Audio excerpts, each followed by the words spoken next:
Assalamu alaikum. Men Akılbekов Дәулет болам. Бүгін Шымкент қаласында кімді Абдрасиловты біз артынан арыз жазғанбыз, оны ауыстырсын деп. Сол соты болды. Жақсылықов деген сот мырза келді. 100% қара қарғаның көзін шұқымай тұр.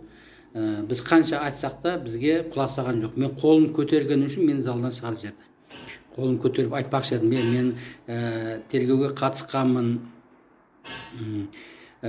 Кейін ана неге менің ана сенім хатым бар ұлымнан деп, ол сенім хат болса ғана тергеуге қатысса ғана болады деді. А менде хат бар, тергеуге қатыссын деген сенім хатымда бар.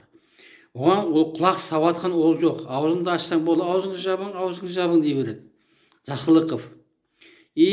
Заңгерлердің екеуін қуып жіберді, шығарып жіберді. Олым өзі қалды. Бірақ олым айтты, мен ақырына дейін тұрам, мен пока Абдрасиловты неден алдырмағанша қоймаймын деді. Мен судит етпейді. Неге десеңіз, Абдрасилов басынан тек Сәрсенбек жақта болды. Тек 100%. Біз жаққа қарағанда жоқ. Басынан келгеннен аузын мұрын сүйісіп отырды. Ой, сен жақсы, сенен де мен жақсы деп. Мен әйелін шақырсын сотқа деген едік, әйеліңіз келе алады ма деп сұрауға. Қараңыз, әйеліңіз келе алады ма дейді. Ол болса, шақалағына қарайтын адам болса, 6 айлық баласы бар екен, соған қарайтын бала болса ғана келеді дейді. Ешқандай. Ол Сәрсенбек досына 417 мың теңге өткізген, досы 10 мың теңге доля алып қалып, әйеліне өткізген 407 мың теңгені. Бұл сыбайластық. Әйелді қамалу керек. Ол менің ұлымды аямаған, неге мен оның ұлын аяуым керек? Ол бір тиын ақшасын қалдырмай, жетім, менің ұлым жетім. Жетім болған, анасы шешесі өліп кеткен. Жетім болғандықтан ол қуана артынан жүгіретін адам жоқ екен деп қаматып жүрген. Аны сізге.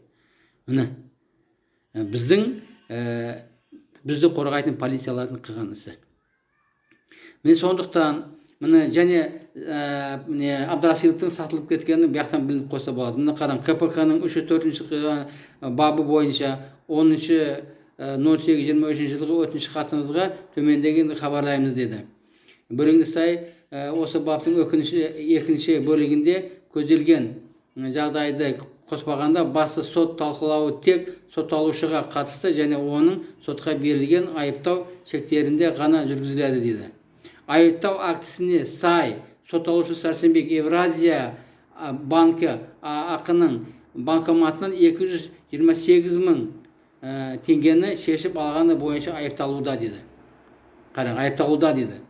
Сонымен қатар басты сот талқылауы сотталушының әрекетіне қылмыстың құрамы орын алғаны немесе жоқтығы, оның қылмыстық құқық бұзушылықты жасауға кінәлігі немесе кінәсіздігі, кінәлі деп танылатын жағдайда әрекетін дұрыс саралау мен жазаның түрі мен мөлшерін заңды әрі негізді тағайындау мақсатында жүргізілетіндіктен аталған сомадағы ақшаны кім және қашан шешіп алғаны сот тергеуі нәтижесімен анықталатын болады деді.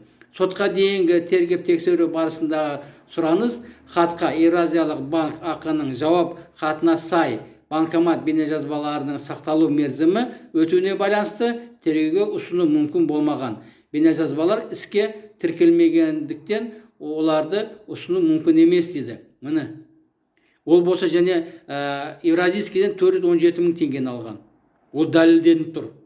Сол бойынша, дәлел бойынша сотқа берілген. Мынау болса 228 мың теңгені алмады деп отыр. 228 теңгені олым қамағаннан кейін телефонның бәрін алып қойған екен. Ол түнгі 10:30-да қаматты, түнгі 12:58-де ақшасы Народный банктен Евразийский банк өткен. 23 число күні алған сол ақшаны.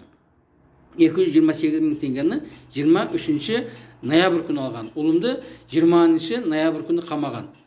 Дәлелденіп тұр. Бірақ та сот соны дәлел ретінде шығарып жіберіп жатыр. Нені Каспий банктегісін ол қысаптап атқан жоқ. Әйеліне алған ол жауап қойып жатыр, көз жұмып жатыр. Міне, біздің Шымкенттік соттың істеп жатқан ісі. Оның үшін Жақсылықов деген